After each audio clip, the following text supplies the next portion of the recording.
kami akan melaporkan secara komprehensif 4 hal ya.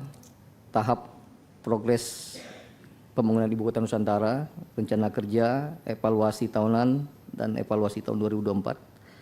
Namun karena tadi sesuai dengan perintah pimpinan, kita akan fokus kepada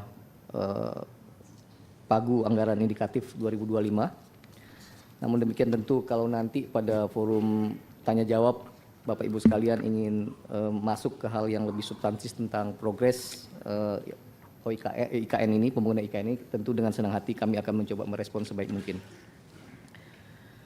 Pada tahun 2023 dan 2024, OIKN mengelola 2 program utama, yaitu program dukungan manajemen dan program pengembangan kawasan strategis. Pada tahun 2023, anggaran untuk program dukungan manajemen sebesar 194,74 triliun. Dan untuk program pengembangan kawasan strategis, dan untuk program pengembangan kawasan strategis sebesar 91,16 miliar. Jadi total sebesar 285,9 miliar rupiah. Pada tahun 2004 anggaran meningkat menjadi 340,47 miliar, untuk dukungan manajemen sebesar 202,8 miliar, dan untuk pengembangan kawasan strategis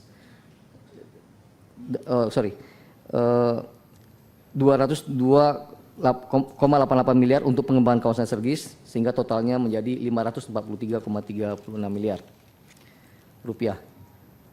Untuk tahun 2025, pagu indikatif turun menjadi 505,53 miliar, dengan rincian 368,44 miliar untuk dukungan manajemen dan 137,09 miliar untuk pengembangan kawasan strategis. Detail masing-masing eselon 1 dapat Bapak Ibu lihat pada slide yang ditampilkan di depan.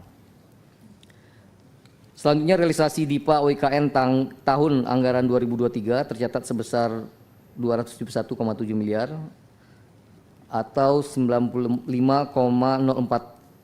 dari pagu yang ditetapkan.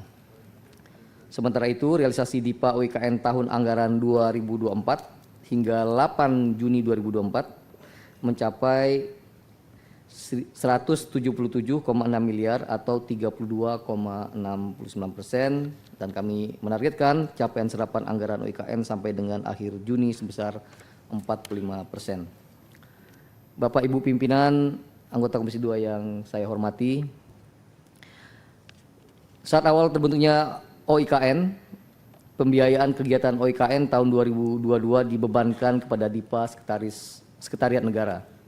Kemudian pada tahun anggaran 2023, OIKN mendapatkan pagu anggaran pertama sebesar 285,9 miliar.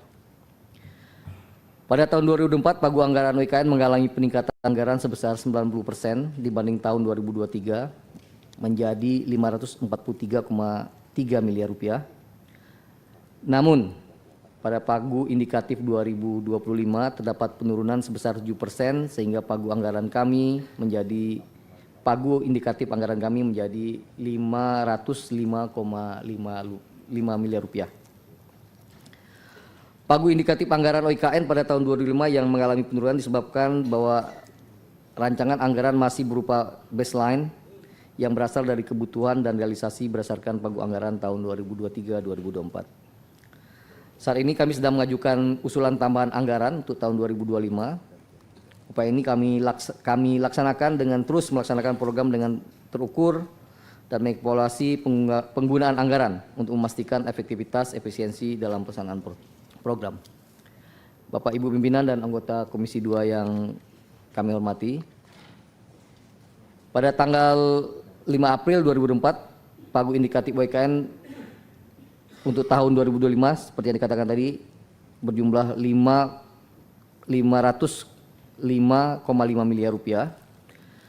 Kemudian pada tanggal 17 hingga 22 Mei yang lalu kami mengadakan pertemuan 3 pihak antara OIKN, Kementerian Bappenas, dan Kementerian Keuangan untuk membahas rencana kerja 2025 berdasarkan pagu indikatif tersebut. Pertemuan ini berhasil menghasilkan kesepakatan tentang distribusi pagu indikatif per unit eselon 1. Selanjutnya pada tanggal 7 Juni 2024 kami mengajukan usulan tambahan anggaran untuk anggaran 2025 dalam pertemuan tiga pihak tersebut kami mencatat beberapa kebutuhan anggaran yang belum teralokasikan dalam pagu indikatif 2025 dengan total sebesar 29,8 triliun. Kenaikan ini merupakan konsekuensi tahap pengelolaan barang milik negara yang akan diserahkan oleh PUPR kepada OIKN, serta melanjutkan pembangunan dalam ekosistem kota yang baik di IKN tentunya. Pada pertemuan tiga pihak, trilateral meeting antara OIKN, Kemenkyu, dan Bappenas telah disepakati distribusi pagu indikatif per unit eselon 1. Perlu dicatat bahwa sebagian besar unit kami mengalami penurunan anggaran dibanding 2024 kecuali sekretariat, deputi bidang pendanaan dan investasi, serta deputi bidang sarana dan prasarana yang mengalami peningkatan alokasi. OIKN mengampu dua program utama dengan persentase pengalokasian sebanyak 72,9% dari pagu indikatif dialokasikan untuk program dukungan manajemen, sementara sisanya sebesar 27,1% digunakan untuk program pengembangan kawasan strategis. Alokasi pada kedua program ini tersebar ke dalam 7 grup klasifikasi rincian output KRO, yaitu grup A, B, E, F, P, Q, dan R. Pagu indikatif tahun 2025 sebesar 505,5 miliar tersebut digunakan untuk membiayai kegiatan menghasilkan 126 rincian output yang tersebar pada masing-masing unit eselon 1. Selain itu, prioritas nasional pada pagu indikatif tahun 2025 ditetapkan sebesar 96,7 miliar atau 19% dari total pagu. Alokasi prioritas nasional ini tersebar dalam grup KRO, P, Q, dan R. Selanjutnya kami akan menjelaskan mengenai program, saya kira ini juga kita skip, bisa kita skip. Dan terakhir, kami mengucapkan terima kasih kepada Bapak Ibu yang telah memberikan perhatian dan dukungan yang diberikan untuk mewujudkan visi besar Ibu Kota Nusantara. Kami atas nama Otorita Ibu Kota Nusantara sangat mengapresiasi masukan kerjasama yang telah terjalin dengan Komisi 2 DPR RI secara baik selama ini.